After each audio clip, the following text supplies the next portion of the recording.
জলাতঙ্ক রোগ হতে পারে এটা নিয়ে প্রচার চলছে কোচবিহার জেলার স্বাস্থ্য দপ্তরের উদ্যোগে।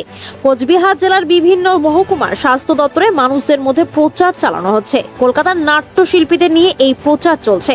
কুকুর কামড়ালে প্রথমে কি করতে হবে সকল মানুষকে একত্রিত করে এই প্রচার চালানো হচ্ছে।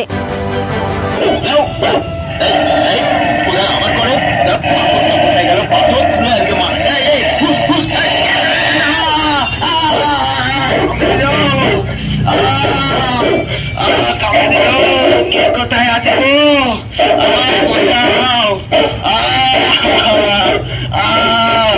কি হয়েছে তোমার? তোমার কি হলো? এমন করছো কেন? দেখি দেখি দেখি কি হয়েছে তোমার? কুকুরে কামড়ে দিয়েছে গো। খুব ব্যথা করছে। কি সর্বনাশ হলো গো! কুকুর কামড়ালে জলাতঙ্ক রোগ হয় শুনেছি। কে আছো?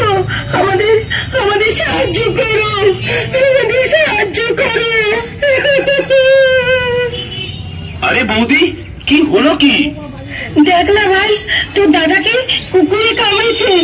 তাড়াতাড়ি ওঝা বা ওই গুনিনকে ডেকে নিয়ে আয়, ঝেড়ে দিলে ঠিক হয়ে যাবে।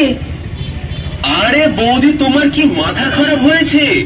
ওইসবে বিশ্বাস করো না, তাতে আরো বিপদ হবে। তাড়াতাড়ি আগে সাবান ও জল নিয়ে এসো। কি করবে? ক্ষতস্থানটি ভালো করে সাবান ও জল দিয়ে অন্তত 15 মিনিট ধুতে হবে।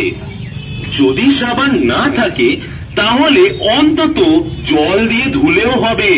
ঠিক আছে, আমি জল আর সাবান এক্ষুনি নিয়ে আসছি আর জায়গাটা ভালো করে ধুয়ে দিচ্ছি।